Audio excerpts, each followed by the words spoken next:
আল্লাহর দরবারে আমাদেরকে উপস্থিত করতে চাই কি চাই না? যদি চান বাবা, আমি আমার আলোচনা শুরু করার আগে আপনাদেরকে নিয়ে মুহাব্বতে একটু আল্লাহ তাআলার কালামে হাকিমের তেলাওয়াত করব।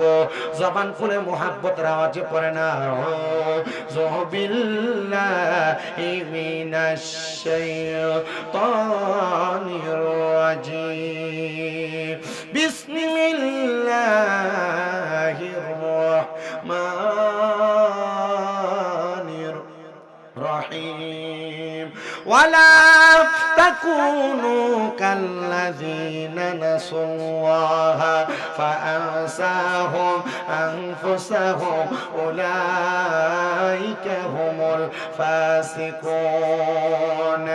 লা ইয়াস্তাবি আসহাবুন নারি ওয়া আসহাবুল জান্নাহ, আসহাবুল জান্নাতি হুমুল ফাইজুন। وقال في شان حبيبه ومحبوبه ومعشوقه مخبرا وآمرا إن الله وملائكته يصلون على النبي يا أيها الذين آمنوا صلوا عليه وسلموا تسليما اللهم صل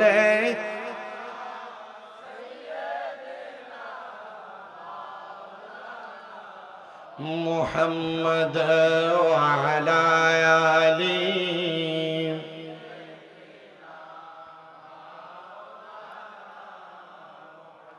আপনারা বলেন নবীজির উপর দুরূদ শরীফ পড়লে লাভ আছে না নাই?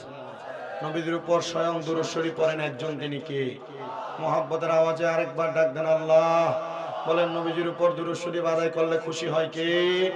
নবী আমার। বলেন উম্মত তোমরা শুনে রাখো, দুনিয়ার জমিনের মধ্যে আমি নবীর যেই উম্মত, আমি নবীর প্রতি একবার দুরূদ শরীফ আদায় করবে, আমার আল্লাহ তাআলা ওই উম্মতে মুহাম্মদীর নামের উপরে জান্নাতের মধ্যে একটা বৃক্ষ লাগায় দিবে, গাছ লাগায় দিবে। ওই গাছের মধ্যে যতগুলা পাতা থাকবে, ওই পাতার পরিমাণ সওয়াব উম্মতে মুহাম্মদীর আমলনামায় দেওয়া হবে। এই জন্য জবানকে কেউ বন্ধ না রাখা মুহাব্বতের আওয়াজে একটু দুরূদ শরীফ পড়েন আল্লাহুম্মা সাল্লি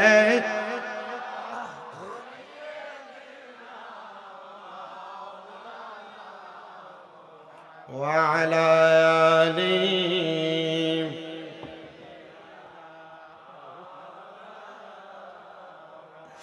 নূর নবীজির ফসিনা মুবারক মেশকের চাইতে আরো সুঘ্রাণ, যাহা সাহাবীরা আতর রূপে করতেন সদা ব্যবহার। আল্লাহুম্মা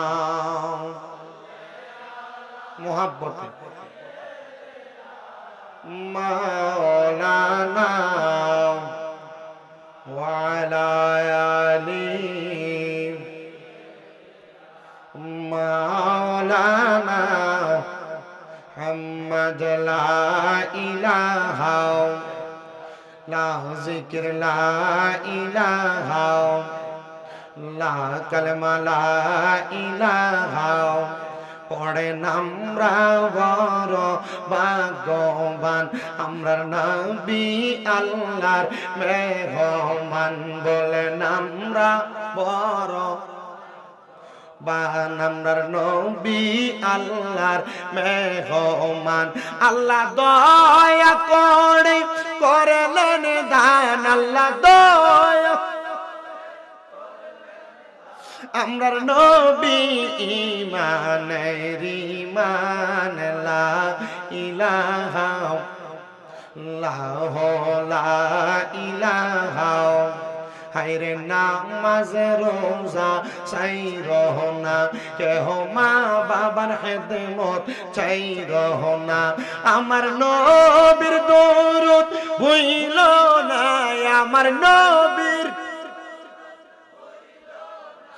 আমার নবীও তোমায় ভুলবে না লা ইলাহা লা ইলাহা লা ইলাহা ইল্লাল্লাহু মুহাম্মাদুর রাসূলুল্লাহ সাল্লাল্লাহু আলাইহি ওয়াসাল্লাম। আসেন আমার যুবক ভাইয়েরা, আমার মুরব্বী বাবারা, পর্দার অন্তরালের মা বোনেরা, জীবনের গুনার কথা স্মরণ করে মুহাব্বতে নিজ নিজ কলবের মধ্যে ধাক্কা দিয়া এই কলবটাকে আমার মুর্শিদের দিকে মোতাজ্জ করে দিবেন। যে যার যার মুর্শিদকে পীর তরিকার ইমামদেরকে স্মরণ করে তাদের কলবটা আমার নবীর সাথে মোতাজ্জ হয়ে যাবে। এই লতিফে কলবের কানেকশনের মাধ্যমে আপনার আমার জীবনের গুনাহগুলো মাফ হয়ে যাবে। মুহাব্বতের আওয়াজে আমার আল্লাহ তাআলার ইসমে জাতের জিকির করেন আল্লাহ আল্লাহ আল্লাহ আল্লাহ আল্লাহ আল্লাহ আল্লাহ আল্লাহ আল্লাহ আল্লাহ মুর্শিদ আমার আল্লাহর বন্ধু কোন সন্দেহ না আমি মুর্শিদ নামে বড় শান্তি পাই মাশাআল্লাহ আল্লাহ আল্লাহ মুর্শিদ আমার আল্লাহর বন্ধু কোন সন্দেহ না আমি মুর্শিদ নামে বড় শান্তি পাই মারহাবা আল্লাহ আল্লাহ জবানটা খুইলা আল্লাহর শরণ নাই আমি মুর্শিদ নামে বড় শান্তি পাই মারহাবা আল্লাহ আল্লাহ হায়রে মুর্শিদ নামে এত জালা বাজান নামে এত জালা করে কই খোলিয়া গঙ্গ বুঝলে কি আর পাইতাম প্রেমের জানা মারহাবা আল্লাহ আল্লাহ আল্লাহ একদিন নিয়া যাইবা ইমানদারবা নাইয়া নিও নবীজির প্রেম ইমানের মূল সবাই বোঝার তৌফিক দিও মাশাআল্লাহ আল্লাহ আল্লাহ আল্লাহ একদিন নিয়া যাইবা ইমানদারবা নাইয়া নিও নবীজির প্রেম ইমানের মূল সবাই বোঝার তৌফিক দিও মাশাআল্লাহ আল্লাহ আল্লাহ আল্লাহ কবরে পরীক্ষা হবে নবীজিকে দেখাইবে যে নবীকে না চিনিবে জান্নাত পাবার আশা নাই ও মারহাবা আল্লাহ আল্লাহ আল্লাহ আল্লাহ একদিন নিয়া যাইবা ইমানদারবা নাইয়া নিও নবীজির প্রেম ইমানের মূল সবাই বোঝার তৌফিক দিও মারহাবা আল্লাহ আল্লাহ ফুলসে রাতের কঠিন পারে সেইখানে নবীকে পাবে যে নবীকে না চিনিবে জান্নাত পাবার আশা নাই ও মারহাবা আল্লাহ আল্লাহ আল্লাহ আল্লাহ একদিন নিয়া যাইবা ইমানদারবা নাইয়া নিও নবীজির প্রেম ইমানের মূল সবাই বোঝার তৌফিক দিও মারহাবা আল্লাহ আল্লাহ লা ইলাহা ইল্লাল্লাহু মুহাম্মাদুর রাসূলুল্লাহ সাল্লাল্লাহু আলাইহি ওয়াসাল্লাম। একটা জবানও কেউ বন্ধ রাখবেন না, জবানটা ছেড়ে দিয়ে মুহাব্বতের আওয়াজে বলেন, আমরা এতক্ষণ জিকির করলাম একজনের, তিনি কে? এ মুসলমান ইমানদার, আল্লাহ তাআলা জিকির করার, আজকের মাহফিলে আসার, মাথার মধ্যে টুপি লাগানোর, শরীরে পাঞ্জাবি লাগানোর, মুখের মধ্যে দাড়ি লাগানোর একটাই মাত্র কারণ। কারণ কি? যদি আপনাকে প্রশ্ন করা হয় আপনি জবাব দিবেন, হুজুর একটাই তো মাত্র আশা, নামাজ, রোজা, হজ, যাকাত, দান, সদকা, যত রকমের ইবাদত, এই সকল ইবাদত আমরা করি মহান রবকে খুশি করার জন্য, রবকে খুশি কইরা জান্নাতে যাওয়ার জন্য। কথা কন্যা ঠিক কিনা? আল্লাহ যদি খুশি হয়ে যায়, বান্দার জন্য জান্নাত অবধারিত। ও মুসলমানের, একটু এবার অন্তরের কানটা লাগিয়ে শ্রবণ করার চেষ্টা করেন। ওই জান্নাত অনেক পরের জায়গা, জান্নাতে যাবেন আপনি অনেক পরে। জান্নাতে যাওয়ার আগে আপনি দুনিয়াতে সাকরাতুল মাউতের বিছানায় শোয়া লাগবে। সাকরাতুল মাউতের বিছানার পরে আপনার একটা স্টেশন আছে যেটার নাম কবর। ওই কবরের পরে আরেকটা জায়গা আছে, যেই জায়গাটা বড় মারাত্মক, সেটা হলো হাসরের ময়দান। হাসরের পরে আরেকটা জায়গা শেষ হওয়ার মুহূর্তে, ওই জায়গাটার নাম হলো মিজান।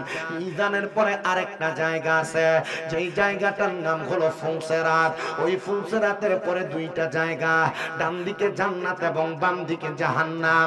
আপনি জান্নাতের আশা অনেক আগে করতেছেন, আগে একটা বার চিন্তা করেন না সাকরাতুল মাউতে আপনার কি অবস্থা হবে, কবরে আপনার কি অবস্থা হবে, হাসরে আপনার কি অবস্থা হবে, মিজানে আপনার কি অবস্থা হবে, ফুলসেরাতে আপনার কি অবস্থা হবে। এবার আপনি যদি এই বিষয়গুলো জানতে চান আর বুঝতে চান, আপনি একটু সহজ সাধ্যভাবে বোঝার চেষ্টা করেন।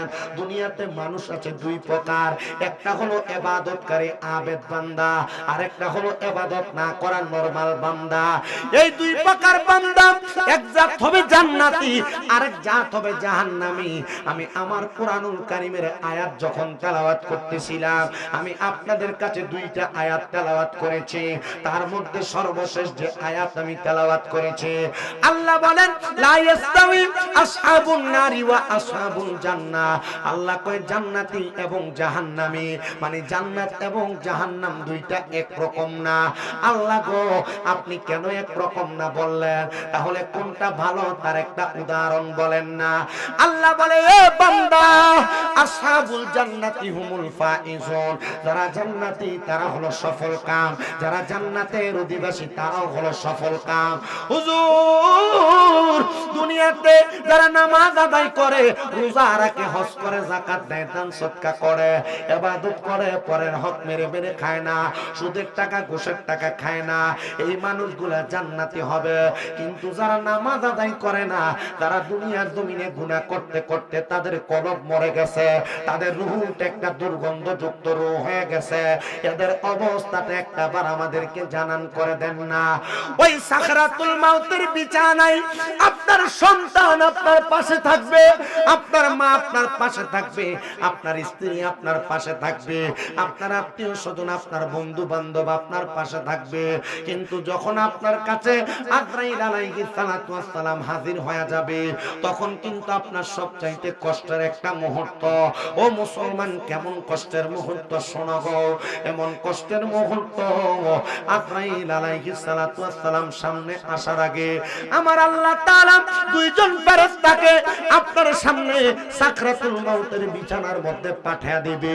যেই ফেরেশতাদের চোখগুলা নীল রঙের, দেখায় আপনি ভয়ে বিছানায় প্রস্রাব পায়খানা করে দিবেন। হায়রে যুবক, এ বাতেশ্বর বদুয়ার পাহাড় এলাকা, আজকে এই বাতেশ্বরের মহিষপুকুরি এলাকার আশেপাশে এলাকার যুব সমাজ, আপনারা যারা যারা বয়ান শ্রবণ করতেছেন, একটা বার অন্তরের কানটা লাগিয়ে শোনেন। ওই মৃত্যুর বিছানায় যখন দুইটা ফেরেশতা আপনার আমার সামনে চলে আসবে, ওই ফেরেশতাদেরকে দেখা বান্দা ভয়ে বিছানার মধ্যে প্রস্রাব পায়খানা করে দিবে। হায়রে বেনামাজি একটা বান্দা, হারামখোর একটা বান্দা, পরের হক খানেওয়ালা একটা বান্দা কবরে যাওয়ার পরবর্তী সময় অনেক পরে ওই বান্দাটা দুনিয়াতে থাকতে অবস্থা বড় খারাপ হয়ে যাবে। এবার আপনারা বলেন, যেই বান্দাটা বিছানায় প্রস্রাব পায়খানা করবে, এটা তো দুনিয়ার কোনো ভালো বান্দা না। আপনারা বলেন, এমন খারাপ মানুষ নামাজও পড়ে সুদের টাকা খায়, এমন মানুষ বাতেশ্বর এলাকায় আছে না নাই?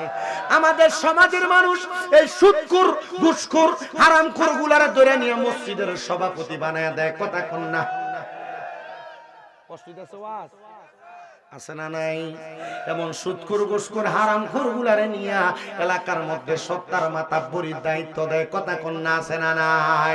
মানুষের জায়গা দখল করে, পরের হক মেরে মেরে খায়, এমন লোকগুলা সমাজের মধ্যে নেতৃত্ব দেওয়ার কাজ করে। না না না, এদের তো একটু লজ্জা থাকার প্রয়োজন। বলে, হুজুর কি বলেন, এদের লজ্জা থাকবে কেমনে? এরা পরের হক খাইতে খাইতে এদের অভ্যাস হয়ে গেছে। এরা মানুষের সম্পদ জুলুম করতে, দখল করতে করতে অভ্যাস হয়ে গেছে। না, যদিও শুরুতে শিরতে দেখতে তাদেরকে মানুষের মতো লাগে, আসলে তারা মানুষ না, এরা মানুষ নামের জানোয়ার। বলে, হুজুর এটা কেমন কথা বললে? আমি বলি না রে, আমি বলি না। আপনার সেই চোখ নাই বিদে আপনি এখনো দেখেন না, আপনি এখনো বোঝেন না। বোঝার জন্য, দেখার জন্য আপনার এমন একটা চোখের প্রয়োজন। আমি আপনাদেরকে সেই চোখ বলে একজন মানুষের কথা বয়ান করে শোনায় দিব। তার আগে আমি আপনাদেরকে শোনাই একটা বেঈমান বেআমল বান্দাটার অবস্থাটা কি হয়, একটু মনোযোগ লাগায় শোনেন। বাতাসশাল এলাকার বাবা, ওই বান্দা যখন বিছানাতে প্রস্রাব পায়খানা করে দেয়, এবার বান্দাটার সামনে আজরাইল আলাইহিস সালাতু ওয়াস সালাম দাঁড়ায়। ওই বান্দা তার জবান দিয়া বোঝানোর চেষ্টা করে, আজরাইল এখন তুমি আমার রূহটা কবজ কইরো না, কারণ আমি এখনো পর্যন্ত মরণের প্রস্তুতি গ্রহণ করি নাই। দুনিয়ার মানুষ কোন জায়গায় মেহমান হয়ে গেলে যাওয়ার সময় সামান্য করে কোন হাদিয়া নিয়ে যায়, যাব আমার কবরের কোন সামান রেডি হয় নাই, আমার একটু সময় দাও, আমার একটু সুযোগ দাও। না না না, তখন কোন সময় দেওয়া হবে না। আপনি যখন বান্দার দিকে তাকাইব, বান্দা যখন কথা বলার চেষ্টা করব, ওই বান্দার দুই দাঁতের চোয়ালের মাঝখানে বান্দার জিহ্বাটা আটকা পুরা কামড় পুরা যাইব, বান্দা বড় কষ্ট পাইব। ওই কষ্ট পায় বান্দা যখন চুপ হয়ে যাবে, এবার বান্দাটা চোখের ইশারা দিয়ে আজরাইলকে বোঝানোর চেষ্টা করবে। আজরাইলের এমন ভয়ঙ্কর বিকট চেহারা, ওই চেহারাটা দেখা বান্দার চোখ একবারে কপালের দিকে ঘুরে যাবে, বান্দার চোখ উল্টে যাবে। ওই বান্দাটা বড় হাই হুতাশ করতে থাকবে। মাহফিল কমিটি যদি শুনে থাকেন, তাবারুকটা নিয়ে আসেন। আমি আমার ওয়াজ একটানা করব। আমার ওয়াজে কোনো ডাইনে বামে সময় সুযোগ আমি লস করি না। আমি মানুষ যতক্ষণ আছে এদেরকে আমি আমার ডাইরেক্ট ধারাবাহিক আলোচনা শোনাই। যদি আপনারা অল্প কিছুক্ষণ সময় যদি আমার এই ওয়াজটা চলে, কষ্ট হবে আপনাদের। ওয়াজটা কি শুনতে আপনাদের ভালো লাগতেছে? একটু শুনেন কষ্ট করে। আমি তো আসছিলাম এদিকে, কোথায় যেন আদ্রানা, কোথায় আসছিলাম না একবার, আমার মনে হয় একবার না দুইবার আমি আসছি। আমি ধারাবাহিকভাবে আপনাদেরকে কথাগুলো বলবো, আপনার ধারাবাহিকভাবে শুনবেন। কোরআন হাদিসের আলোচনা জাস্টিফাই করার দায়িত্ব আপনার। তবে মনে রাখতে হবে, আমি 1-1.5 ঘন্টা ওয়াজ করলাম আর 2-3টা কোরআনের আয়াত পড়লাম না, এটা দিয়ে কেউ ওয়াজ কামাইব? কথা বল, কামাইব? আমি এই জন্য আপনাদেরকে ডাইরেক্ট কথা সরাসরি বলছি। আমার ওয়াজের ধারাবাহিকতায় কোরআন সুন্নাহ ভিত্তিক কতটুক হয়, যে কথাটা কোরআন সুন্নাহ ভিত্তিক সেটা আপনি মানবেন। আল্লাহ কবুল করেন, পড়েন আমিন। তাবারুকটা নিয়ে আইসে এখানে রাখতে কোন আমার ওয়াজ শেষ হবে, এরপরে তাবারুক। আমার কাছে বেশি ভালো লাগতেছে বাতেশ্বরের মাহফিলে আসার পর আমি দেখতেছি এলাকার মুরব্বি নেকেরাম যারা আছেন, আপনারা বয়োজ্যেষ্ঠ মানুষ, আপনারা মাহফিলে আছেন, এই জিনিসটা সবচাইতে ভালো। বহু এলাকার ভিতরে, বহু জায়গার ভিতরে মুরব্বিরা পোলাপান মাহফিল করে, মুরব্বিরা সায় দেয় না। আপনাদেরকে এটার জন্য আন্তরিক শুভেচ্ছা, মোবারকবাদ, শুকুর গুজার, আল্লাহর পক্ষ থেকে জাযাকুমুল্লাহ কামনা করছি। আল্লাহ আপনাদেরকে উত্তম জাযা প্রদান করুন। আজকের ওয়াজটা আপনাদের জন্য যেমন উপকারী, যুবকদের জন্য আরো উপকারী, মা বোনের জন্য আরো উপকারী। আল্লাহ কবুল করেন। জোরে পড়েন আমিন, আর মুহাব্বতে পড়েন আমিন। আমার মুসলমান শুনো, আজরাইল আলাইহিস সালাতু ওয়াস সালাম যখন ওই বান্দাটার সামনে দাঁড়াইব, বান্দা আজরাইলের সঙ্গে কথা বলার সময় ওই বান্দার জিহ্বাটা দুই চোয়ালের মাঝখানে কামড় পরে এভাবে আটকা পড়ে যাবে। এবার বান্দা আজরাইলকে চোখের ইশারা দিয়ে বোঝানোর চেষ্টা করবে। হায়রে ওই বান্দার চোখগুলা উল্টে যাবে। বান্দার চোখগুলা যখন উল্টে যাবে, এবার বান্দা যখন তার ইন্তেকালের পূর্ব মুহূর্তে সাকরাতুল মউতের বিছানায় ছটফট ছটফট করবে, ওই বান্দাটার বুকের উপরে আজরাইল আলাইহিস সালাতু ওয়াস সালাম হাতটা রেখে দিবে বান্দার রূহটা কবজ করার জন্য। ওই বান্দার রূহটা কবজ করার জন্য আজরাইল যখন বান্দার বুকের উপরে হাতটা রাখবে, এবার বান্দার এক নম্বরে ঘাড়ের দুইটা শাহারক আছে, এই রগগুলা ঠাস ঠাস করে ছিঁড়ে যাবে। বান্দার হাতের রগগুলা ঠাস ঠাস করে ছিঁড়ে যাবে। ওই বান্দার পায়ের রগগুলা ঠাস ঠাস করে ছিঁড়ে যাবে। বান্দা বড় বেকার অবস্থায় পড়ে যাবে। এ আমার বাতেশ্বরের বাবা, তখন বান্দারা আর রক্ত চলাচল করতে পারবে না। ওই রক্তগুলা বান্দার নাক আর মুখ দিয়া বের হয়ে যাবে। এত কষ্ট এত পরিশ্রম বান্দা মরার সময় অনুভব করবে। আল বিদায়া ওয়ান নিহায়া কিতাব পড়তে যা দেখলাম, তাজকিরাতুল আম্বিয়া কিতাব পড়ে যা দেখলাম, আল্লাহর নবী হযরতে ইদ্রিস আলাইহিস সালাতু ওয়াস সালাম বলে, একটা মানুষের দেহের মধ্যে থাবা দিয়া যখন আজরাইলের রূহটা বের করে ফেলবে, ওই মানুষটার কত কষ্ট হয় জানো রে মুসলমান। একটা জীবিত বকরিকে জীবিত অবস্থায় লটকা দিয়া চামড়াটা টাইনা টাইনা ছিঁড়া ফেললে ওই বকরির যত কষ্ট হয়, একটা মানুষের দেহ তাইকা রূহটা টাইনা টাইনা বের করে ফেললে তার এত বেশি কষ্ট হয়। আহা, রূহটা যখন নিয়ে যাবে, ওই রূহটা নিয়ে কবরে যাওয়া যাবে, রাখবে না। ওই সময় আজরাইল আলাইহিস সালাতু ওয়াস সালামকে ওই বান্দার রূহটা ডাক দিয়ে বলবে, আজরাইল আমার রূহটা তুমি এত তাড়াতাড়ি কেন নিয়ে যাও? তুমি যদি জানতা আমার আল্লাহ তাআলা আমার জন্য কত যন্ত্রণাদায়ক কষ্ট রেডি করে রাখছে, তাহলে তুমি আমার রূহটা এত তাড়াতাড়ি নিয়ে যাইতা না, আরো কঠোর ভাবে আমার রূহটা তুমি নিয়ে যাইতা না, তুমি আরো আস্তে আস্তে নিয়ে যাইতা। আজরাইল ওই বান্দার রূহটা যখন নিব, তখন আজরাইল আলাইহিস সালাতু ওয়াস সালাম এইভাবে নাক বন্ধ করবেন, বন্ধ করে সামনের দিকে নিয়ে যাবেন। ওই বান্দাটার প্রথম স্টেশন যখন নিয়ে যাবে, প্রথম আসমানের সামনে দাঁড়ায়া দাঁড়ায়া অনেকগুলা ফেরেশতা দাঁড়ায়া দাঁড়ায়া ওই বান্দার দেহের দিকে থু থু নিক্ষেপ করবে। হায়রে কেমন তুমি বানাইলা রে বাতেশ্বরের বাবা, কেমন জীবন তুমি গঠন করলা, একটা বার চিন্তা করে দেখো। ওই জীবনটা যখন তোমার পান পাখি উইরা যাবে, ওই সময় আজরাইল আলাইহিস সালাতু ওয়াস সালাম রূহ নিয়ে যাবে, নাকের মধ্যে কাপড় লাগায় দিবে। আহা, রূহটা নিয়া যখন প্রথম আসমানে যাবে, ডাইনে বামে 19 জন করে ফেরেশতা দাঁড়ায় থাকবে, আর ওই বান্দার রূহের দিকে থু থু নিক্ষেপ করবে, থু থু নিক্ষেপ করবে।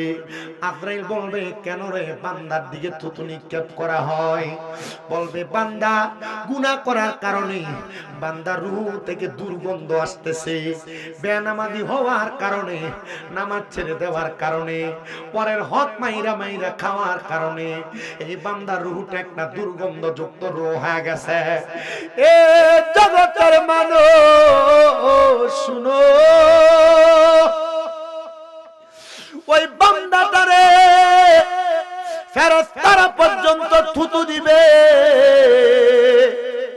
তোমার মন চাইলে তুমি নামাজ ছাড়ো, আমি তোমারে বাধা দিব না। তোমার মন চাইলে তুমি পরের হক মাইরা খাও, আমি তোমারে বাধা দিব না। তোমার মন চাইলে তুমি হারাম কাজ করে বেড়াও, আমি তোমারে বাধা দিব না। যদি তুমি এই কঠোর শাস্তিগুলা অনুভব করতে পারো, সহ্য করতে পারো, তুমি গুনার কাজ করলে আমার কোনো কিছু আসে যায় না। তবে আমি চাই না রে এই বাতেশ্বর বরুড়ার কোন মানুষ দুজকের আগুনের মধ্যে জ্বলুক। আমি চাই না রে কোন মা বোনেরা দুজকের আগুনে জ্বলুক। যদি বাঁচতে চাও এখনো সময় আছে, ঈমানওয়ালা আমলওয়ালা হয়ে যাও। ওই বান্দাটার নিয়ে আসমানের ডাইনে বামের সামনে কোন জায়গায় যাওয়া যাবে না। আল্লাহ ওই বান্দাটার ঠিকানা কোন জায়গায়? বলে বান্দার ঠিকানার কোন জায়গায় না। ইন্নাল্লাযীনা কাফারু মিন আহলিল কিতাবি ওয়াল মুশরিকিনা ফি নারি জাহান্নামা খালিদিনা ফিহা। ওই বান্দাটা দুনিয়াতে কুফরি করেছে, ওই বান্দাটা দুনিয়াতে আহলে কিতাবের অন্তর্ভুক্ত ছিল, ওই বান্দাটা মুশরিক ছিল, বান্দাটা মানুষের সঙ্গে মুনাফিকি করেছে। এই জন্য এই বান্দাটার ঠিকানা হলো জাহান্নাম। এবার বান্দাটার জাহান্নামের দিকে নিয়ে যাওয়া হবে। বাতেশ্বরের মানুষ রে, জাহান্নামে যখন বান্দাটারে টাইনা টাইনা নিয়ে যাওয়া হবে, ওই বান্দাটারে জাহান্নামের আগুনের প্রজ্বলিত বিভীষিকাময় লালার মধ্যে ফেলা দিবে। আরে কবর কবর কবর, এই কথা নিয়ে আপনারা হয়তো চিন্তা করতে পারেন। কবরের মধ্যে তিনটা প্রশ্ন করব, মান রাব্বুকা ওয়া মান দীনুকা ওয়া মান নাবিয়ুকা। আপনি প্রশ্নের জবাব দিতে পারলে জান্নাতি, না পারলে জাহান্নামী। ডাহা মিথ্যা কথা রে, প্রশ্নের জবাব সবাই দেওয়া লাগবে না। বলে হুজুর কি বলেন? আরে বাবা, প্রশ্ন তো একটা স্বাভাবিক ইন্টেরিয়র মেইনটেইন করা, একটা ফর্মালিটি মেইনটেইন করা। কবরে যাওয়ার পর সবাইকে প্রশ্ন করবে না। যারা গুনাহকে গুনাহ যায় না, বারবার গুনাহ করছে, তার আবার কিসের প্রশ্ন? যারা নামাজ ছেড়ে দেওয়া ফাসিকি জানার পর আবার ছেড়ে দিছে, তারা কেন দ্বিতীয়বার প্রশ্ন করবে? যারা গান বাজনা করা জিন্দেগি মুরতাদি জানে, জানার পর আবার গান বাজনা করে, তাদেরকে আবার কেন দ্বিতীয়বার প্রশ্ন করবে? ডাইরেক্ট তাদের ঠিকানা হবে জাহান্নাম। হুজুর কতদিন কতদিন জাহান্নামে রাখবে গো? আমার নবী বলেন একদিন দুই দিন না, একটা জাহান্নামী কমপক্ষে 3000 বছর জাহান্নামের আগুনে জ্বলা রাখবে। ও মুসলমান, দুনিয়ার 1000 বছর আর জাহান্নামের 1000 বছর এক না। দুনিয়ার একদিন আর জাহান্নাম আখিরাতের একদিন এক না। এই জন্য কবর দেশে যে তুমি থাকবা, কবর দেশে যে তুমি তোমার সময় কাটাইবা, এখনো সময় আছে। ওই কবরের মাল সামান গুলা রেডি করো, ঈমান এবং আমলটারে পরিপূর্ণ করো। কারণ তুমি জানো তোমার শেষ বিদায়ের একটা ঘর হবে, সেই ঘরটা হলো কবর। ওই মাটির ভিতরে তোমায় থাকতে হবে। আশেক লেখে একদিন মাটির ভিতরে হবে ঘরে মন আমার, কেন বান্ধ দালান ঘর রে মন আমার, কেন বান্ধ দালান ঘর। আপনারা বলেন মাটির নিচে যে আমাদের ঘর হবে, কথাটা সত্য না মিথ্যা? তাহলে জবান খুলে মুহাব্বতে পড়েন, একদিন মাটির ভিতরে হবে ঘর রে মন আমার, কেন বান্ধ দালান ঘর রে মন আমার, কেন বান্ধ দালান ঘর। প্রাণ পাখি উড়ে যাবে পিঞ্জর ছেড়ে, ধরা দমে সবই রবে, তুমি যাবে চলে। বন্ধু বান্ধব যত, মাতা পিতা তারা সুত, বন্ধু বান্ধব যত, মাতা পিতা তারা সুত, সকলে করবে তোমায় পর রে মন আমার, কেন বান্ধ দালান ঘর রে মন আমার, কেন বান্ধ দালান ঘর। একদিন মাটির ভিতরে হবে ঘরে মন আমার, কেন বান্ধ দালান ঘর। দেহ তোমার চর্মাচর গলে পচে যাবে, শিরায় উপশিরা গুলো ছিন্ন ভিন্ন হবে। দেহ তোমার চর্মচর গলে পচে যাবে, শিরায় উপশিরা গুলো ছিন্ন ভিন্ন হবে। মুন্ডু মেরুদণ্ড সবই হবে খণ্ড খণ্ড, দণ্ড মেরুদণ্ড সবই হবে খণ্ড খণ্ড। পড়ে রবে মাটি রবি তরে, মন আমার কেন বান্ধ দালান ঘর রে, মন আমার কেন বান্ধ দালান ঘর। বাতেশ্বর মহিষপুকুরে পদুয়ার পার সুন্নি যুব সমাজ দুনিয়া থেকে বিদায় নিয়ে কবরে যাইবা। ওই কবরটা যদি জাহান্নাম হয় তোমার বড় কষ্ট, কবরটা যদি জাহান্নাম হয় তোমার এই দুনিয়ার জিন্দেগি বৃথা। কবরটা যদি বিভীষিকাময় আগুনের মতো হয় তোমার জিন্দেগিটা বৃথা।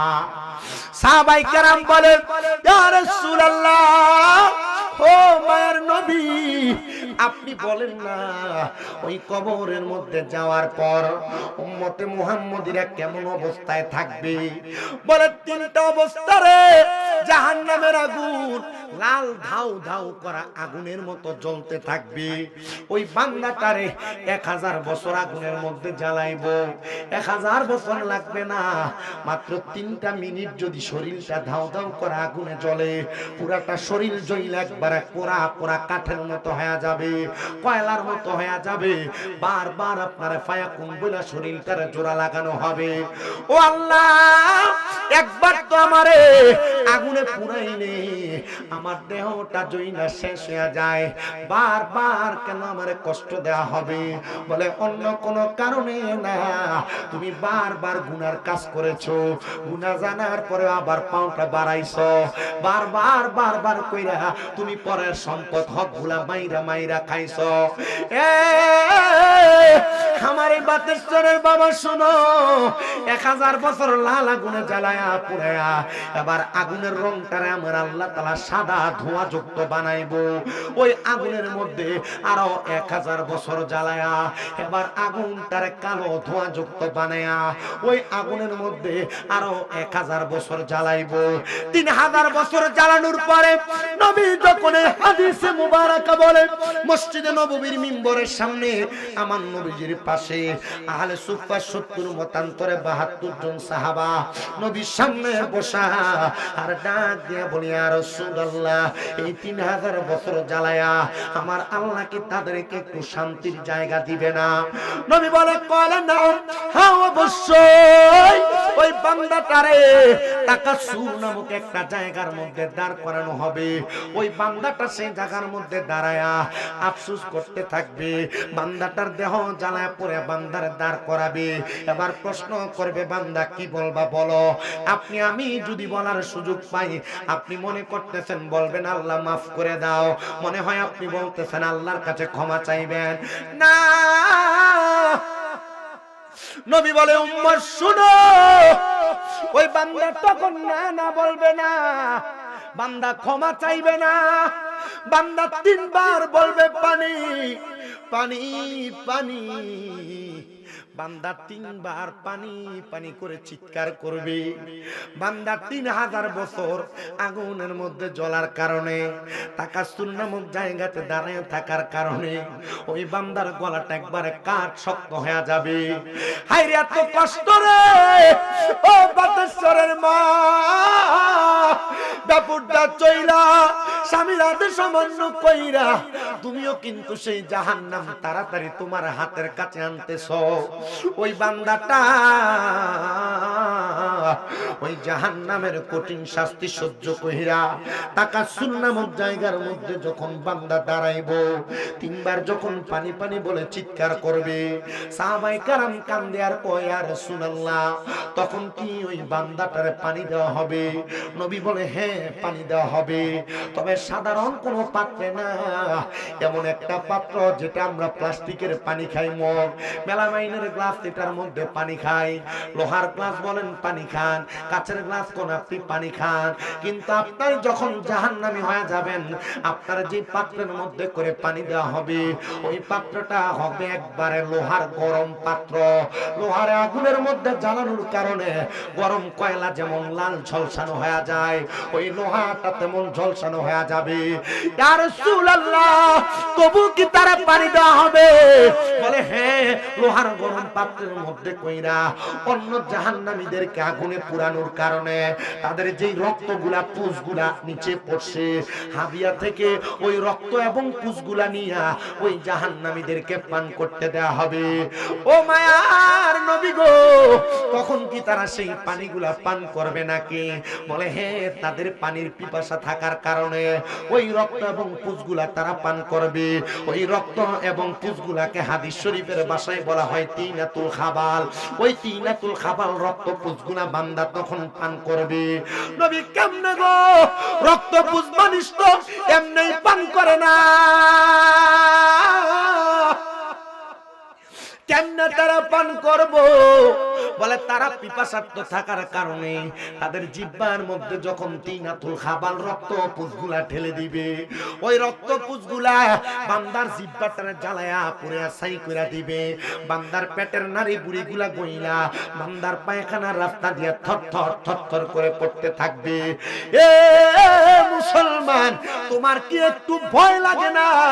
তোমার কি অন্তরে একটু মায়া লাগে না? একটা বার কি তুমি চিন্তা করো না, এমন কঠিন শাস্তি আর আযাব তোমাকে দেওয়া হবে? নবী গো,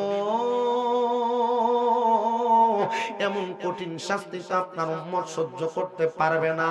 আমার নবী কই তাহলে তামুতু কাবলাল মাউত, তারা যেন মরার আগে একবার মইরা যায়। ইয়া রাসূলুল্লাহ গো, কেমনে গো মরার আগে একবার মরে? একটা বার আপনি আমাদেরকে শিখিয়ে দেন না।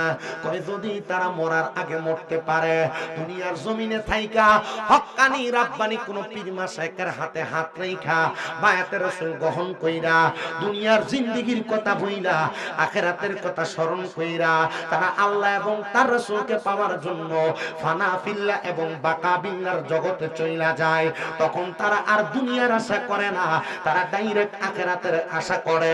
আর তারা বিশ্বাস করে তাদের হক্কানি রাব্বানি মাশায়েখে আযম, মাশায়েখে পীর যারা, তাদের হাতে হাত দিয়ে তারা জান্নাত পর্যন্ত পৌঁছাইতে পারবে। এবার আপনারা বলেন ও সুন্নি মুসলমান, আমরা এমন ভাবে মরার আগে একবার মসজিদ প্রেমে মইরা আমাদের জীবনটারে আল্লাহ নবীর প্রেমে কোরবান করতে রাজি আছি? কারা কারা ডান হাত তুলে আমার আল্লাহর দেখান, আল্লাহ কবুল করেন, জোরে কোন আমিন। মুহাব্বতের আওয়াজে বলেন না আমিন। ওরে আল্লাহ রাসূল পাইতে আমি বায়াত হইলাম, বলেন আল্লাহ রাসূল পাইতে আমি বায়াত হইলাম, মুর্শিদ চান হয় না যে বদনাম, মুর্শিদ চান হয়। আপনারা বলেন আল্লাহ রাসূল পাইতে বায়াত হইলে আল্লাহ রাসূল পাওয়া যায় কিনা? কথা কন না, পাওয়া যায় কিনা? আমি জানি এই এলাকায় শাহপুর দরবারের অনেক মুরিদ আছেন, কালিয়াপুর দরবারের অনেক মুরিদ আছেন, আবেদ সালমাদানির দরবারের অনেক মুরিদ আছেন, গৌসুল মাঝভান্ডার দরবারে অনেক বায়াত আছেন, বিভিন্ন পীর মাশায়েখের বায়াত, চিটাঙ্গের হুজুরের বায়াত আছেন। আপনারা কোন তো আল্লাহ রাসূল পাওয়ার জন্য মুর্শিদ ধরার দরকার আসেনি? একটু মুহাব্বতে কোন না, আল্লাহ রাসূল পাইতে আমি বায়াত হইলাম, মুর্শিদ চান হয় না যে বদনাম, মুর্শিদ চান। ওরে তরিকতের আমল করে কত বাই গেল উপরে গো, আমায় রাইখো শুনো জরে মুর্শিদা মারা মন নাই বলে না আমায় রাইখো শুনো জরে মুর্শিদা মারা মন নাই মুর্শিদ চান হয় না যে বদনাম মুর্শিদ চান হয় না যে বদনাম হায়রে আল্লাহ রাসূল পাইতে আমি বায়াত হইলাম বলেন আল্লাহ রাসূল পাই বায়াত হইলাম মুর্শিদ চান হয় না যে বদনাম ওরে তুমি যেদিন যাবে চলে আমাকে রাইখো সাথে গো আমায় রাইখো শুনো জরে মুর্শিদা মারা মন নাই বলে না আমায় রাইখো শুনো জরে মুর্শিদা মারা মন নাই মুর্শিদ চান হয় না যে বদনাম মুর্শিদ চান হয় না যে বদনাম এবার আপনারা বলেন আল্লাহ এবং রাসূল পাওয়ার জন্য মুর্শিদ এবং পীর মাশায়েখদের দরকার আছে না নাই কিন্তু আমরা সুন্নিরা যদি আল্লাহর ওলির মাজারে যাই আল্লাহর ওলির দরবারে যাই আমরারে বেদাতি আর ভণ্ড কইয়া কইয়া খেপায় আমরারে বেদাতি আর ভণ্ড কইয়া কইয়া সেটায় আপনারা কোন এমন প্রজাতির কয়েকটা মানুষ সমাজে আছে না নাই আরে বাবা মুহাব্বতে কন্যা আছে না নাই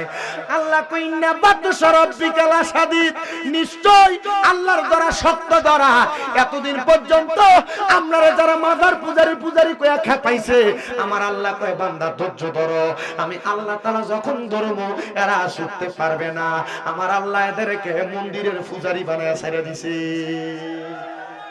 দেখেন না আপনারা আল্লাহর দ্বারা শক্ত মাজার পূজারি কইছ আর তোমরা নিজেরা ভালো মুসলমান দাবি করছো আল্লাহ কই রাখ মন্দিরের পূজারি বানায় ছেড়ে দিছে মুনাফিক কারা পাঞ্জাবি এক টুপি লাগায়া মন্দিরে যায়া রোজার পূজার সমান যারা বলে এরা মুনাফিক এরা বেঈমান এদের সাথে ইসলামের সাথে কোনো সম্পর্ক না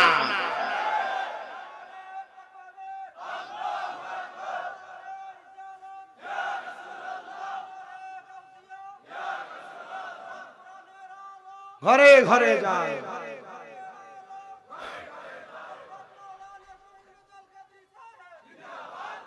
আমরা সারা জীবন কইছে মাজারে যে সিন্নিয়াত নামারু কয় এডি বলে ঘু এডি বলে বেদাত তো মন্দিরের ভিতরে দেয়া মন্দিরের পূজার প্রসাদ খাওয়া এটা মনে হয় দাঁত শয়তানের দল কোনটা উহুদ দিয়া দুধের লেভেল লাগে মদ বেচবা আর মুসলমান তোমারে পছন্দ করবে মুসলমান টের পাইছে তোমরা মৌলভী সাহেবরা মানুষকে বোঝায় আল্লাহর সর্বশক্তিমান করে শিরিক হইব নাউজুবিল্লাহ কয় না তো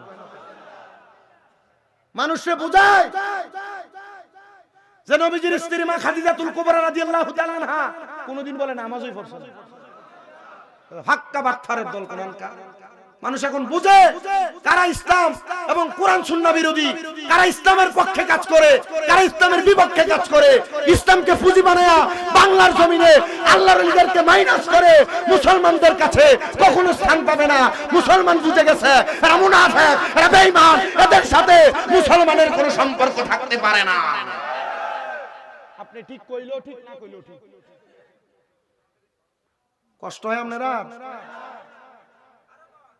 আরো কইতাম যা কইছে এটা ওজন করো আগে হেরাত দলের লোকে কয় বাতিজা এখন আর মানুষকে কইতাম পারি না আমরা মৌলভী সাহেবরারে আমরারে ফসাই দিছি দলের কথাটা কইতাম গেলই আয়া কি সুন্দর কয় ইতা কইতেন আছেন আপনি আপনার মৌলভী সাহেবরারে ঠিক করে কথা কয় না আমার ওয়াজ কি আপনার পছন্দ হইতাছে না ভাল লাগতাছে ভালো লাগার ওই কথা আমি বরুরাতে পুরান বক্তা আমি বরুরায় নতুন না সব সময় বরুরাতে মাহফিল এই আজকের পরে বরুরা আর মাহফিল আসেনি সন্দেহ আছে এই বছরের সবগুলা মাহফিল তোমরা কি তা করবা তোমরা দিয়া লেবে সাই হাবিবার লগে আর গোলাম মাওলার লগে লাইন করে আগামী কালকে একটা না 5 দিন প্রথম দিন হবিগঞ্জ পরের দিন শায়েস্তাগঞ্জ এরপর দিন ভাবনা এরপর দিন সিরাজগঞ্জ এরপর দিন বগুড়া আচ্ছা অবস্থাটা কি হইবে আমার কথা কয় না বরকত দিব কে? আসলে আল্লাহ দেয়। তবে আমার একটা জিনিস কষ্ট হয়ে যাচ্ছে, এই মাহফিলগুলো আমি, আমার আম্মা আজকে 8 মাস অসুস্থ, 7 মাস শেষে 8 মাসে পড়ছে। এই মাহফিলগুলো আমি আমার আম্মা অসুস্থ হওয়ার আগে রাখছিলাম। আমার আম্মা অসুস্থ হওয়ার পর আমি দূরে কোনো জায়গায় মাহফিল রাখি না, কুমিল্লার বাহিরে কোনো জায়গায় মাহফিল রাখি না। হাঁটতে খুব কষ্ট হয়। আল্লাহ তাআলা হয়তো এটার মাধ্যমে আমাদের কোনো পরীক্ষা করতেছে।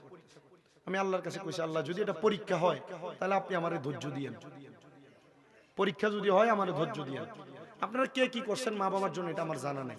আমি আমার হাত দিয়ে প্রস্রাব পায়খানা সাফ করছি। আপনারা কে কি করছেন এটা আমার জানা নাই, আমার জানা নাই। আমি রাত্রে ঘুম ত্যাগ করছি। মা অসুস্থ, খাটে শুইছে। প্রথম 2 মাস যখন অসুস্থ ঘরে আনছি, এই 2 মাস ঘরে ঘুমাই নাই। আম্মা যে খাটে নিচে ফ্লোরিং করে আম্মার সাথে শুয়েছিল। আম্মা যখন ঘুমাইছে ফজরের সময়, এরপর চোখ লাগছে। আমার যে বিছানাতে আমি ঘুমাই, এই বিছানাতে আমি শেষ 2 মাস 1 মিনিটের জন্য আমি ঘুমাই নাই। আম্মা অসুস্থ হওয়ার পর পিএলআইডি অপারেশন হয়েছে মেরুদণ্ডের। আমি আপনাদের সবার কাছে শুধু এতটুকু দোয়া চাই। আমার মাদ্রাসায় গত পরশু দিনের আগের দিন আমার 5টা ছাত্র একসাথে হাফেজ হয়েছে। একটা ছেলে 8 মাসে হাফেজ হয়েছে। আমি পোলাপান্ডির কাছে কইছি, তোরা আমার আম্মার লাগি একটু খাস করে দোয়া করিস। আমার জীবনে তো আর কোনো চাহিদা নাই ছিল। আমি আমার মাদ্রাসাগুলা কইরা কোরআন সুন্নাহর খেদমতের বাগান করবো, বন্দা বন্দা হাদিয়া বক্তারা লইয়া দেব। আর হাদিয়া নিয়ে আপনার কোনো কিছু করতে না, আমি তা না। আমার এই মাদ্রাসাগুলা দিয়ে তোরা আমার আম্মার লাগি একটু দোয়া করিস, তোর কাছে এটাই চাই। আপনারা দেখেন হয়তো আমি মাঝে মাঝে বুট মুড়ি মাইকা খাওয়াই, বিরিয়ানি খাওয়াই, গরু গোশত খাওয়াই, চিপস খাওয়াই, চকলেট খাওয়াই, কেক খাওয়াই আমার ফলাফাইন দিই। আমার এই টাকা পয়সা এমনি আমি খরচ করি। দোয়া করতেন আপনারা, আমার আম্মাটা লেগে দোয়া করবেন। দোয়া করেন যেন তাড়াতাড়ি হাঁটে। আমি আমার মারে কইছি কাম করুন লাগতো না। মাঝে মাঝে আমি আমার আম্মার এই 8 মাস ধমকাই। ধমক দিলে তো মা বাপের ধমকাইলে আল্লাহ বদদোয়া দেয় না? আল্লাহর পক্ষ থেকে গজব আসে না? আমি আমার এক ওস্তাদ রিজি গেলাম, হুজুর এবিডিতে ধমকাই গুণ হইবনি। কি লেগে ধমকাছি? হুজুর ওষুধ খায় না, যার লেগে ধমকায়। ঠিক মতো খানা খায় না, লেগে ধমকায়। ধমকাই দিয়ে মুখটা কালা করে রাখছে, মুখটা কালা করে রাখছে। তো আমি তো বুঝি কি লেগে দমকার লাগে, আমি বুঝি।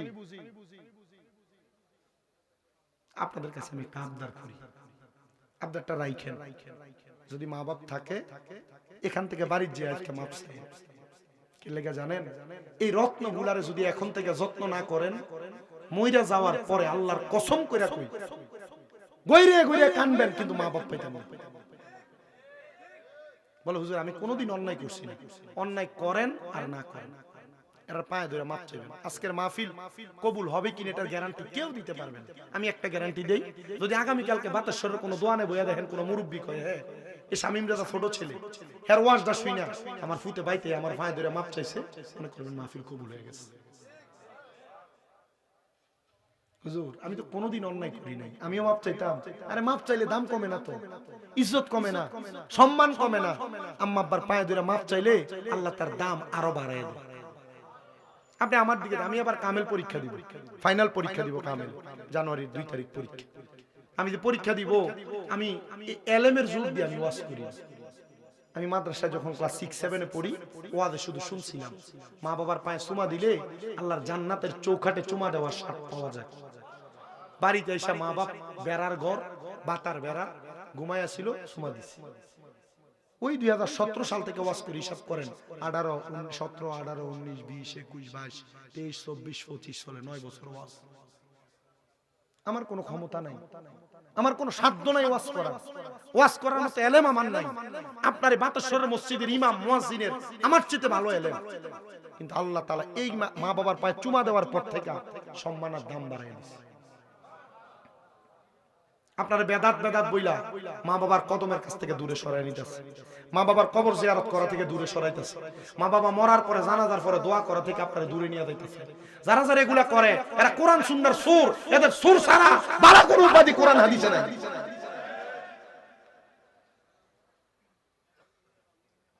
সালাম ফিরে লাশ লয়ে দৌড় মারে। এর কয়বার শামীম দাদা কয়ে গেছে আল্লাহ নবীর একটা হাদিস, ইজা সাল্লাইতুম, আপনি রেকর্ড করেন, সোশ্যাল মিডিয়া তো গুলো ক্যামেরার মাধ্যমে রেকর্ড হচ্ছে।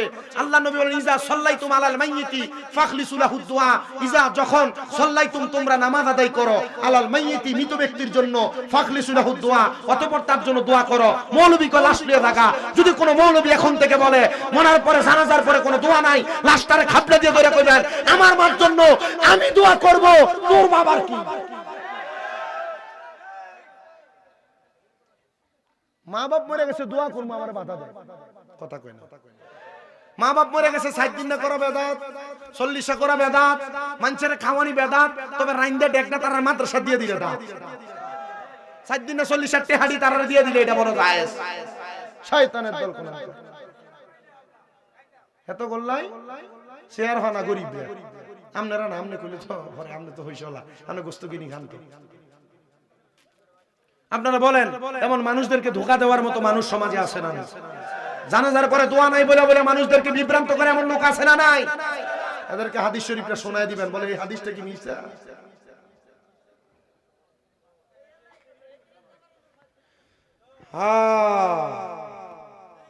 এই সমাজে আছে কিছু মানুষ রূপে হনুমান, কমে রূপে রদ্দা অভ্যাস নাকি তাদের মাঝে বিদ্যমান। জানাজার নামাজে বেদাত কোন বড় সুন্দর, কিন্তু মাদ্রাসার ছাত্রদের সাথে মেলামেশা করো বড় বড় ভালো। বহুত ফমান আছে, লাগলে লয়ে যায় না। পরে বউ নাই, কমে লুতের মানুষ ছিল যারা পুরুষে পুরুষে মেলামেশা করতো। আর বর্তমানে যারা জানাজার নামাজের বেদাত বেদাত কয়ে ফতুয়া দিয়ে ঘুরে, মিলাদকে আমরা বেদাত বেদাত কয়ে কয়ে ঘুরে, এরা মাদ্রাসার ছাত্ররা লোকে বলাৎকার করে। এই সমাজে আছে কিছু মানুষ রূপে হনুমান, কমে লুতের অভ্যাস নাকি তাদের মাঝে বিদ্যমান। দেখতে লাগে বান্দরের মতো, দেখতে লাগে বান্দরের মতো, চেহারাতে মায়া নাই। জ্বালাও জ্বালাও আগুন জ্বালাও মুনাফিকের রাস্তা নাই, আল্লাহ নবী ওলির কাছে মুনাফিকের জায়গা নাই। মাজার জিয়ারত একবারে ফুজা ফুজা ফুজা ফুজার মন্দিরের ভিতরে যায় গীতা পাঠ করুন যায় শয়তান।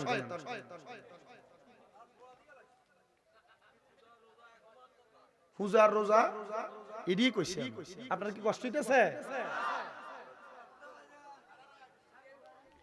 শুনেন, আমি যে ওয়াজের ধারাবাহিকতায় ছিলাম, আর অল্প একটু কষ্ট দিব। বিরিয়ানিটি যদি ঠান্ডা হয়ে যা ওয়াজ দিয়ে বিরিয়ানিটা তো বাইতে খাওয়ান লাগবো তো। আরে ফলিতিনের প্যাকেটে গান্ধা থাকলে এটি গন্ধ হয়ে যাবো তো, খাওয়ান লাগবো। আল্লাহ কবুল করো কোন আমিন। শুনেন এ মুসলমান শুনেন, আমি আপনাদের ঘাতাতে আপনাদেরকে জানিয়ে দেওয়ার জন্য আমি আমার বয়ান করি। তার মানে চিন্তা করে দেখেন, ওই কবরে যাওয়ার পরে একটা মানুষ স্বাভাবিক আর অস্বাভাবিক মানুষ, একটা মানুষ কবরের দাম পায় কম আর একটা মানুষ দাম পায় বেশি। তাহলে এবার আপনারা বলেন, বেশি দামওয়ালার পক্ষে আমরা থাকতে চাই কি চাই না? আল্লাহর ওলিদের সোহবতে থাকলে বেশি দামওয়ালা হইবেন, কথা কই না? বেশি কি ওয়ালা হইবেন? দামওয়ালা কেমনে হবেন? এবার শুনেন, হযরত আব্দুল্লাহ মারুফ রুসাফি নামক একজন আল্লাহর বুজুর্গ বান্দা, তিনি বলেন, আমার কাজ ছিল দুনিয়ার জমিনের মধ্যে আল্লাহর জিকির ফিকিরে সময় কাটানো। আমি আব্দুল্লাহ মারুফ রুসাফি, আমি বসবাস করতাম দামেস্ক এলাকায়। কোথায়? দামেস্ক এলাকায়। আমি ব্যবসা করার জন্য গেছিলাম ইয়ামেনে। ইয়ামেন থেকে ব্যবসার মাল নিয়ে যখন আসতেছিলাম, ডাকাতের দল আমার মালগুলা চুরি করে নিয়ে যেতে লাগছিল। এমন টাইমে ইয়ামেনের বাদশার সেনাপতিরা আমার মালগুলা আটকায়া ডাক দিয়া কয়, মালগুলা কার? ডাকাত দল বলে মালগুলা ডাকাতের। আর আমি বললাম মালগুলা আমার। এমন সমাজে বহুত মানুষ, ভাইটা মরে গেছে, 2-3 ভাই মিল্লা কয় আমার ভাইয়ের কোনো জায়গা জমি নেই, সব আমার কাছে বেচে গেছে। এরপর আর ভাই বোনের জায়গা বুঝিয়ে দেয় না। এমন সিটার আর সুরটা সমাজে আসেনি। আমার ওয়াদের ভাষাটা খুব বিশ্রী, তাই না বাবা? আমার কাছে ভাই বাতিদার জমি দখল করেন না রে, সুরটা ছাড়া আর ভালো কোনো ভাষা আমার কাছে নাই। আল্লাহ তো এদেরকে জালিম বলছে, আল্লাহদেরকে জালিম বলছে, যারা মানুষের হক মাইরা মাইরা খায়, মানুষের সম্পদ দখল করে করে খায়, এরা জালেম, এরা চোর।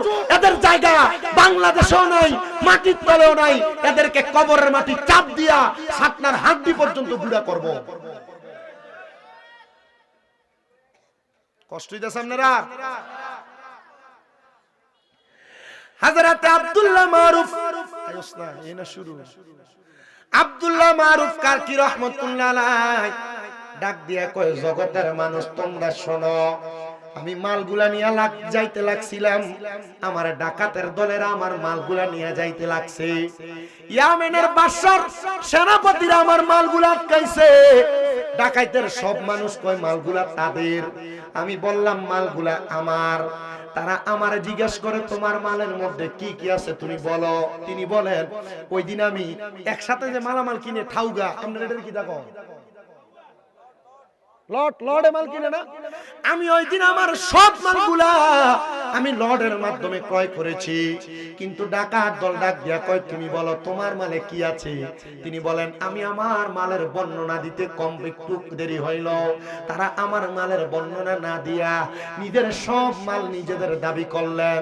দাবি করার পরে আমি আবার তাদেরকে বলতে লাগলাম, এই মালগুলা তাদের না, তোমরা মিথ্যা কথা বলবা না। তারা মিথ্যা কথা বলিলা মালগুলা তাদের দাবি করতে লাগলেন। এমন টাইমে বাদশার সেনাপতিরা আমাকে এবং ওই ডাকাত দলকে আটকাইলেন। আমি কেন আমার নিজের মালের বর্ণনা দিতে পারলাম না, আর তারা কেন আমার মালকে নিজের মাল দাবি করলো। দুই শ্রেণীর মানুষকে দুইটা জেলখানায় আটকাইলো। আমার জেলখানায় রাখার পরে তারা আমার কোনো খোঁজ খবরই নেয় নাই। একটানা 3 মাস পর্যন্ত আমার জেলে আটকায় রাখছে। কয় মাস? আচ্ছা, 3 মাস একটা মানুষ জেলে থাকলে কোনো খানাও দেওয়া হচ্ছে না, জুলুম তো। মানুষের মাল চুরি করা কি? আপনারা কথা বলেন না। মানুষের মাল চুরি করা, ওজনে কম দেওয়া, জোরে কন, ওজনে কম দেওয়া, ভাই বাতিদার জমি মাইরে খাওয়া, পরেরকে মিথ্যা কথা বলে তার টাকা পয়সা মাইরে দেওয়া। আস্তে কয়, এটা কি? জুলুম। এই জুলুম যারা করে, জুলুমকারীদেরকে আল্লাহর নবীর হাদিসে মুবারক কয়, আয-যুলমু যুলমাতু ইয়াউমাল কিয়ামা। কিয়ামতের দিন সবাই উঠবে এক জায়গায়, আর জুলুমকারীগুলো উঠবে অন্ধকার আরেক জায়গায়। কি জায়গায়? কথা কয় না। কোন জায়গায় উঠবে? আমি কই, আগামী কালকে ওয়াজ যত বক্তা এই পর্যন্ত করছে সবাই টিনে। আমি এখন যেটি কইতেছি দেখবেন দোয়ান এই দিলে কথা এই কইয়া গেছে যখন শোনা এই তার উপরে বসছে ওয়াজ ই তোই কইব কালকে। একটু আপনি হিসাব মিলে শোনো বাবা, একটু অন্তরে কান লাগা শোনো। তিনি বলেন, একটানা 3 মাস জেলখানায় কোনো খানা নাই। 3 মাস পরে যখন আমি বের হই, আমি দেখলাম ডাকাত দলের সবগুলা লাচার হইয়া বের হইছে, কিন্তু আব্দুল্লাহ মারুফ কারকি সোজা সাপটা একটা সবল মানুষ হইয়া বের হইছে। তারা 3 মাস আনা খানা থাকার কারণে তারা সোজা হইয়া হাঁটতে পারে নাই। আর আমি একবারে সুন্দর সোজা সাপটা শরীর, একবারে চিকন, আমি হেঁটে হেঁটে বের হচ্ছিলাম। আমি যখন বের হই, এমন টাইমে আমার অবস্থাটা মানুষ দেখতেছে, তারা গড়ামড়ি গড়িমসি করে করে বের হয়, আর আমি সুন্দর করে হেঁটে হেঁটে বের হই। প্রমাণ হয়ে গেছে কোনটা কার মাল। এবার আমাকে বাদশা ডাক দিয়া বলে, হে আব্দুল্লাহ মারুফ কারকি, এই মালগুলা তোমার। আর এই যারা ছিলেন ডাকাতের দল, তারা ডাকাত হওয়ার কারণে মালগুলা তাদের না। দেখো তারা মিথ্যা বলার কারণে গড়িমসি করতেছে, মাটিতে গড়াগড়ি করতেছে। যাও যাও যাও, আব্দুল্লাহ মারুফ কারকি তুমি এগুলা নিয়ে যাও। আব্দুল্লাহ মারুফ কারকি বলে, আমার কোনো খানা নাই, আমার কোনো কিছু নাই। আমার বাদশা প্রশ্ন করে, আব্দুল্লাহ মারুফ কারকি, তোমার যে কোনো খানা ছিল না, তাদেরও খানা ছিল না, তারা লাচার হয়ে গেছে, চলতে পারে না, তুমি কেমনে এত সবল সুস্থ ভাবে হাঁটো? তিনি বলে, ও ইয়ামেনের বাদশা, আমি তোমার রাজ কারাগারের মধ্যে যতদিন পর্যন্ত ছিলাম, আমার কোনো খাবার ছিল না ভাত, আমার কোনো খাবার ছিল না রুটি, আমার কোনো খাবার ছিল না দুনিয়ার কোনো খানা পেনা, আমার খানা ছিল আল্লাহ তাআলার জিকির। ওই কালিয়াপুরি আল্লাহ আল্লাহ কইয়া দাঁড়ায় দাঁড়ায় জিকির করলে মানুষ বন্ধ কইয়াছে তা কথাইনি। হেতই বন্ধ হয়ে যায় 3 মাস জেলখানায় খানা কি জিকির সবার খানা না জিকির মুমিনের খানা জিকির কার খানা মুমিনের খানা মুমিন খানা খেয়ে সুস্থ থাকে না মুমিনের কলব সুস্থ থাকে জিকিরের মাধ্যমে মারহাবা কয় না জোরে এ আব্দুল্লাহ মারুফ কারকি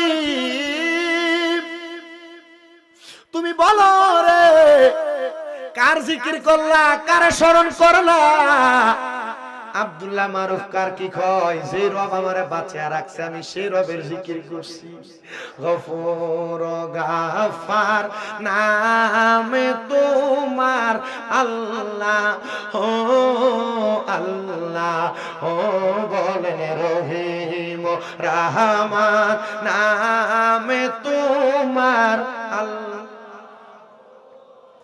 আল্লাহ তুমি কাউরে রাখো গাছে তো লাতে মাওলা কাউরে রাখো ভালা খানাই বললেন কাউরে রাখো গাছে তো লাতে মাওলা কাউরে রাখো ভালা খানাই রহিম রহমান নামে আল্লাহ ও আল্লাহ বল রহিম রহমান নামে তোমার আল্লাহ ও আল্লাহ আব্দুল্লাহ মারুফ কারকি কয় ইয়ামেনের বাদশা আমি দুনিয়ার কোন মাল সামান চুরি করি নাই আমার মাল সামান গুলা আমার আমি 3 মাস বাইচা ছিলাম মাওলার জিকিরের মাধ্যমে হযরত ইয়ামেনের বাদশা ডাক দিয়ে কয় আব্দুল্লাহ মারুফ রুসাফি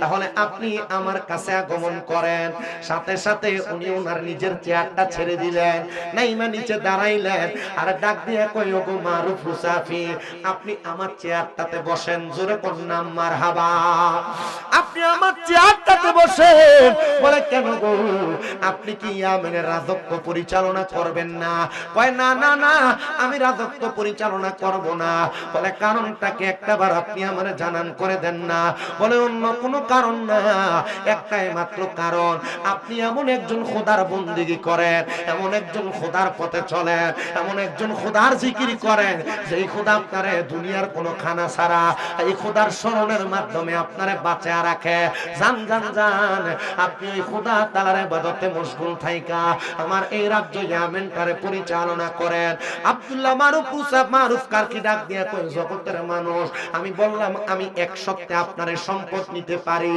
এই সম্পদ আপনি আমারে দিবেন না আপনার এলাকার কোন গরিব মানুষকে দান করবেন বলে ঠিক আছে হুজুর আপনি যা বলবেন আমি আপনার কথাগুলো শুনবো বলে যদি আপনি আমার কথাগুলো শুনবেন তাহলে এক সপ্তাহ আপনার রাজ ইবাদত খানার মধ্যে থাকবেন এই এক সপ্তাহ আপনি আপনার ইবাদত খানা থেকে বের হতে পারবেন না আমি যেমনি ইবাদত করি আপনি তেমনি ইবাদত করবেন আমি যেমনি নামাজ পড়ি আপনি তেমনি নামাজ পড়বেন আমি যেমনি জিকির করি আপনি তেমনি জিকির করবেন আমি যেমনি ওযু করি আপনি তেমন ওযু করবেন আমি যেমনি ঘুমাই আপনি তেমনি ঘুমাইবেন ও বাবা তরিকতের মধ্যে দুইটা জায়গা আছে একটা হলো ফানা ফিল্লা আর একটা বাকা বিল্লা বাকা বিল্লা অনেক উপরের মাকাম ফানা ফিল্লার মধ্যে দুই মাকাম ফানা ফিল্লা দুই প্রকার একটা ফানা ফিশায়েক আর একটা ফানা ফির রাসূল ফানা ফিশায়েক আবার দুই প্রকার একটা হলো সুরতে ফানা আর একটা হলো সিরতে ফানা আপনি যেই তরিকতের পীরের হাতে হাত রেখে বায়াত গ্রহণ করেছেন ওই পীর যেমন ভাবে দাড়ি রাখে ওই পীর যেমন ভাবে নামাজ পড়ে ওই পীরের মতো নামাজ পড়া রোজা রেখে আপনি ইবাদত করলে আপনি হয়ে যাবেন সিরতে ফানা মানে পীর যেমন ভাবে চলে আপনি তেমন ভাবে চলে এটারে বলে সিরতে ফানা আর আপনারা যেই পীরের হাতে হাত রেখে বায়াত গ্রহণ করেছেন আপনার পীর যেমন পাঞ্জাবি পরে পীর যেমন পাগড়ি পরে পীর যেমন টুপি পরে মাথার মধ্যে যেমন দাড়ি রাখে এমন ভাবে দাড়ি টুপি পাঞ্জাবি পাগড়ি গুলা ধারণ করে এটারে কয় সুরতে ফানা এটা কার টুপি জোরে কোন না বেটা এটা কার টুপি কালিয়াপুরি এই যে মাজিউন নবীর টুপি লেখা এটা কোন দরবারের জোরে কোন না বেটা এটা লইয়া ফেটাফিটি এলাকায় আসেনি কোনো না, সাবধান। ঈদে মাজিউন নবী সাল্লাল্লাহু আলাইহি সাল্লাম, ঈদ খুশি, মাজিউন নবী, মাজিউন শব্দের অর্থ আগমন করা, আর নবী মানে নবী। ঈদে মাজিউন নবী মানে হলো নবীর আগমনের খুশি। মারহাবা, মারহাবা সরে কইলেন না? আর ঈদে মিলাদুন নবী নবীর জন্মের খুশি, নবীর জন্মের মাধ্যমে নবীর সবচেয়ে বড় আগমন। আলহামদুলিল্লাহ, এজন্য শাহপুর দরবার পালন করে। এটা নিয়ে দ্বন্দ্ব মারামারির দরকার নাই। আমি আপনাদেরকে বলতেছিলাম সূরতে ফানার কথা। পীরের সূরতে সূরত ধারণ করা এটা হলো সূরতে ফানা, আর পীরের সিরতে সিরত ধারণ করা এটা হলো সিরতে ফানা। এই সূরত আর সিরত মিলায়া যখন কোন মানুষ একটা সূরত ধারণ করে তখন সে ফানাফি শায়েখের পর্যায়ে চলে যায়। ফানাফি শায়েখ অর্জন করার মাধ্যমে ওই মানুষটা ফানাফির রাসূল অর্জন করে।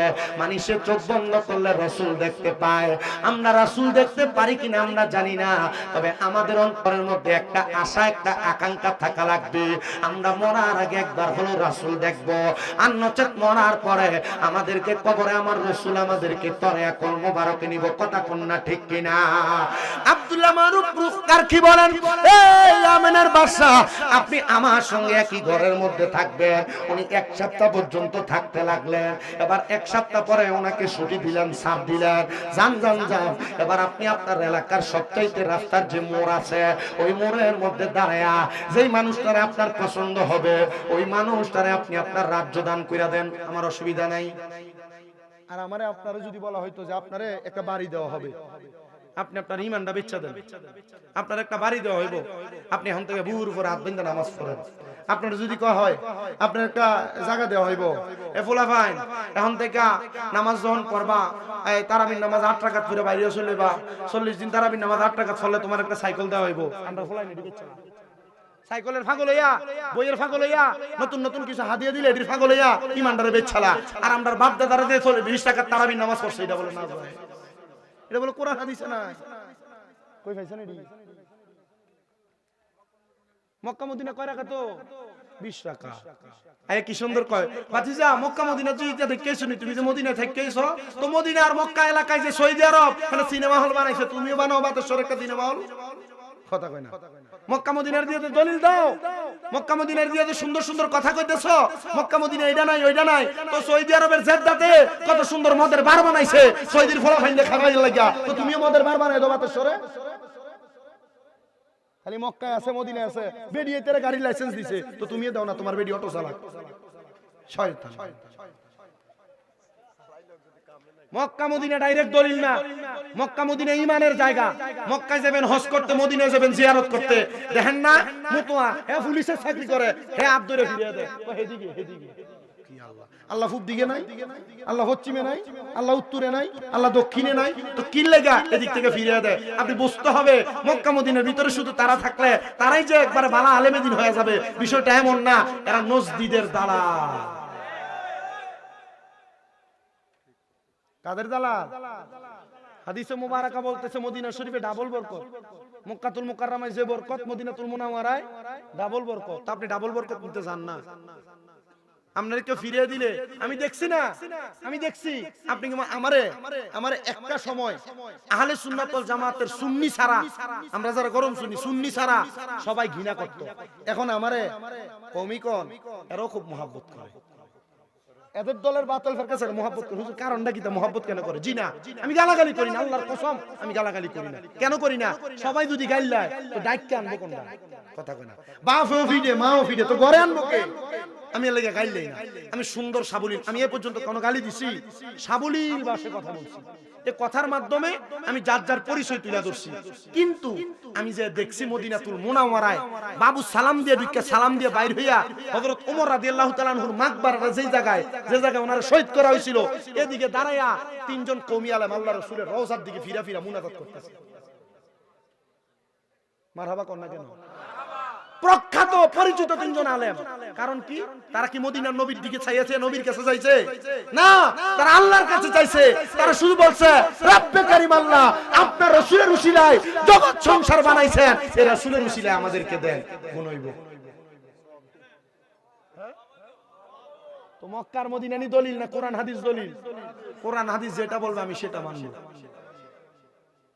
বলে হুজুর আমরা যে এগুলা বলে তো বললে কি হইছে? তার মানে আপনার বাপ দাদা ভুল করে গেছে। বলে হুজুর বাপ দাদাটা দিয়ে তো ইসলাম চলে না, ইসলাম কোরআন সুন্নাহ দিয়ে চলে। তো চলেন না, আপনি যেহেতু মানুষকে এভাবে বুঝান, কোরআন সুন্নাহ দিয়ে যেহেতু বসাইতে চান, সুন্নি তো উলামায়ে কেরামের অভাব নাই, বেশি দূর যাওয়ার দরকার নাই, বরুরা আলিয়ার থেকে দুইজন মুহাদ্দিসের না বহায়া দিয়ে ঠনঠনানি বন্ধ হয়ে যাবে। মুসলমান শুনো,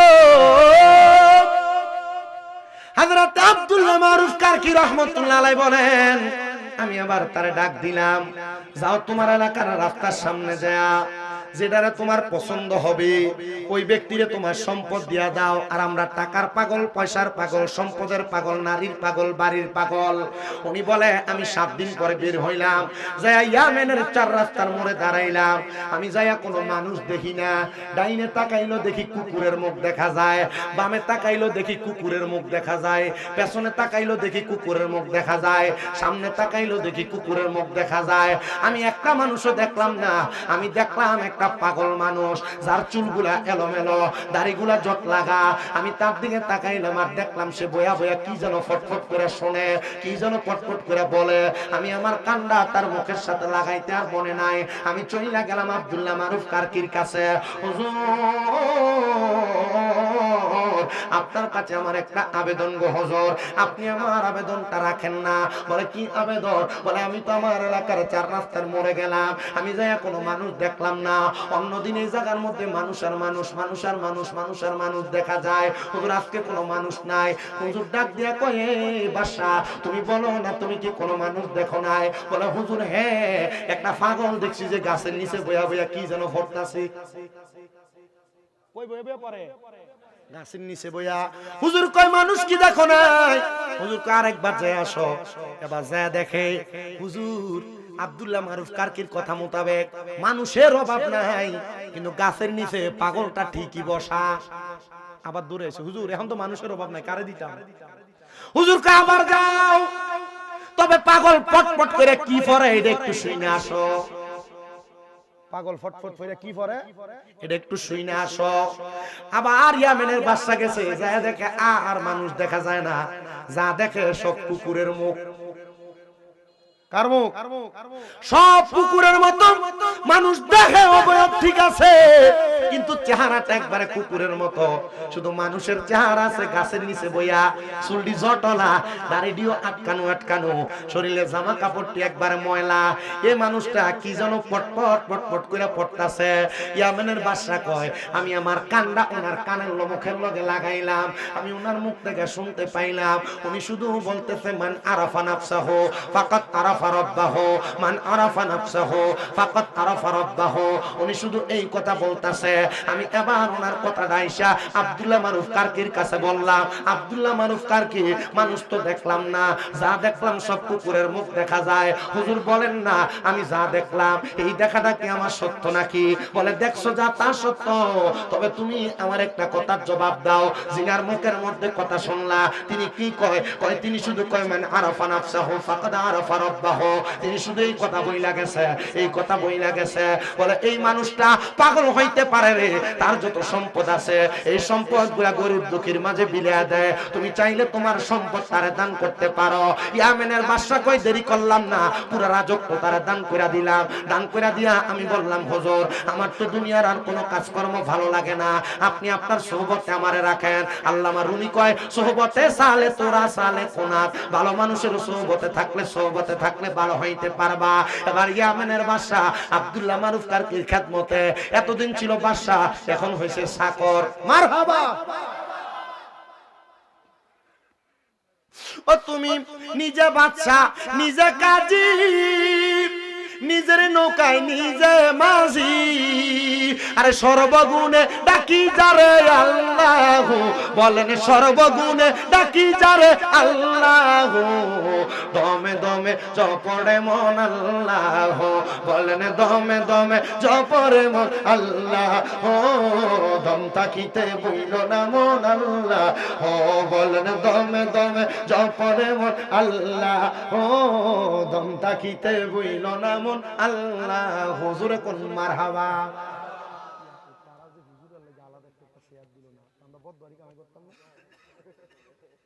আপনারা দোয়া করলে তাইলে আমি ওয়াজ করি, আমি হুদুর দরকার নেই। মোটামুটি আলেম ওলামা আছে না, ওনারা থাকলে আমার কাছে কেমন জানি লাগে, মনে হয় যে একটা আদব। আমার উস্তাদে যেদিন আমাদেরকে দাখিল পরীক্ষা দিয়ে মাদ্রাসা থেকে ছুটি দেয়, তখন কইছিল আল আদাবু খায়রুম মিনাজ যাহাবি ওয়াল ফিদ্দাতি, আদব স্বর্ণ রূপার থেকে উত্তম। স্বর্ণ যদি 2,17,000 টাকা বড়িও টিয়া দিয়ে কিনুন যা, কিন্তু আদব কিনুন যায় না, বেদবরের রাস্তাঘাটে পাওয়া যায়। আমি ওলামায়ে কেরাম থাকলে আমার কাছে কেমন জানি একটু আনিজি আনিজি লাগে। তো হুজুরা নিচে বসে থাকলে ওয়াজ করতে আমার কাছে একবার কেমন জানি লাগে। তবু হুজুর আপনারা যদি বদদোয়া না দেন, আমার ওয়াজ শেষ। আমি গোছাই লেছি কথা, শেষ করি। হ্যাঁ, একটু মুহাব্বতে কোন মারহাবা। ইয়ামেনের বাদশা তিনি বলেন, আমি ওনার খেদমতে চলে গেলাম। খেদমতে থাকার 3 দিনে তিনি ইয়ামেনের বাদশা গেছে, ইন্তেকাল করছে, মারা গেছে। মারা যাওয়ার পরে এলাকার মানুষ কয়, হাই রে, বাদশাই ছাইরা দিয়া চাকরের দায়িত্ব নিলেন, উনি কি যেন কি করলেন, তিনি এইটা কি করলেন আমরা বুঝলাম না। সবাই যখন ওনার জানাজা পড়লেন, দাফন করলেন, বাড়িতে যায় ঘুমানোর পরে সবাই স্বপ্ন দেখে ইয়ামেনের বাদশা সুন্দর একটা ফুলের বাগানের মধ্যে ঘুরতেছে। দৌড়াইয়া হযরত আব্দুল্লাহ মারুফ কারকিরে প্রশ্ন করে, হুজুর